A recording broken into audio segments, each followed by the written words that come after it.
ವೀರರಿಗೆಲ್ಲ ವೀರಾಗ್ರಣಿಯು ನೀವಲ್ಲವೇ? ಭಂಡ ಬಕಾಸುರನನ್ನು ಕೊಂದ ಮಹಾಧೋರ್ಗಂಡ ತುಂಬಿದ ರಾಜ್ಯಸಭೆಯಲ್ಲಿ ನೀವು ಮಾಡಿದ ಪ್ರತಿಜ್ಞೆಯನ್ನು ಮರೆತು ಇಂದು ಕೈ ಕಟ್ಟಿಕೊಂಡು ನಿಂತಿರುವ ಹೇಳಿಗಳು ನೀವಲ್ಲವೇ?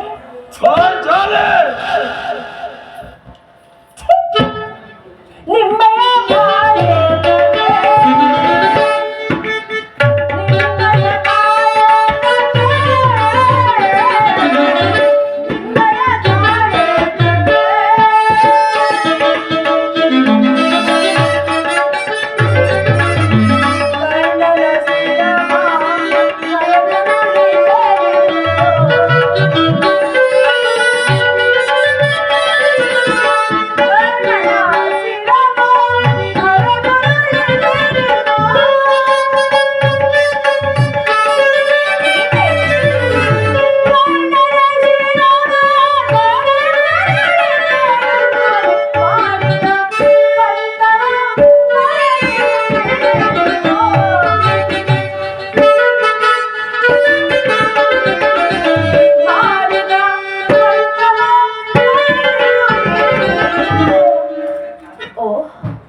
ದಶನಾಮಧೇಯರು ನೀವಲ್ಲವೇ?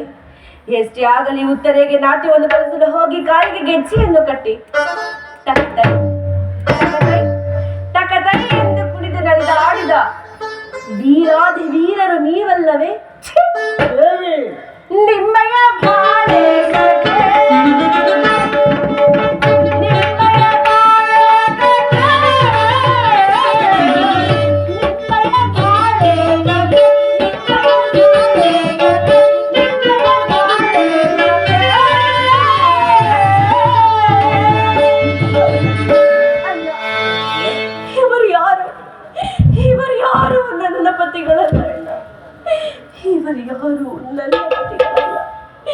ಈ ಪಾಂಚಾಲ್ಯ ಪಾಲಿನ ನೃತ್ಯ ಸ್ವರೂಪಿಗಳನ್ನ ನೃತ್ಯ ಸ್ವರೂಪಿಗಳು ಅಣ್ಣ, ನನ್ನ ಪ್ರತಿಜ್ಞೆಯು ನೆರವೇರಬೇಕಾದರೆ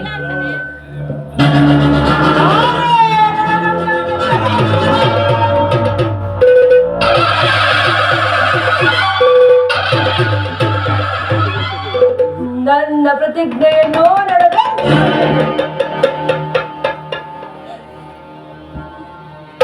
ಇಲ್ಲವೆಂದರೆ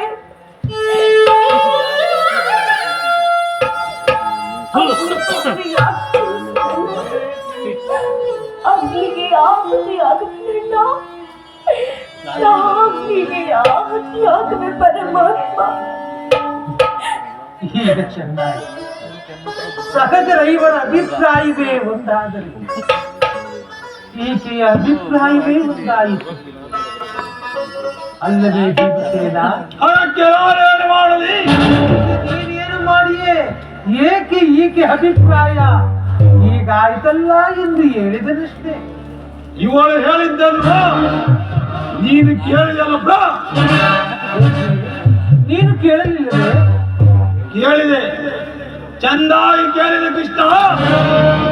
ಕೇಳಿ ಅದರಿಂದಾಗುವ ಪ್ರಯೋಜನವಾದರೇನು? ಪ್ರಯೋಜನವೋ ಅಪ್ರಯೋಜನವೋ ನನಗೆ ಒಂದು ತಿಳಿಯದಿಲ್ಲ.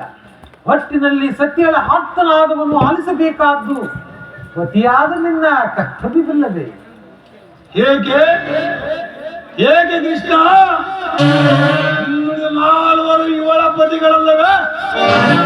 ಅವರೇ ಅದನ್ನು ಬಗೆಹರಿಸಲಿ. ಅದಕ್ಕೂ ಈ ಪ್ರಚಂಡ ಭೀಮನಿಗೂ ಯಾವ ವಿಧವ ಸಂಬಂಧವಿಲ್ಲ. ಆ, ಸಂಬಂಧವಿಲ್ಲದೆ ಅಂದು ನೀನು ಕುರುಸಭೆಯಲ್ಲಿ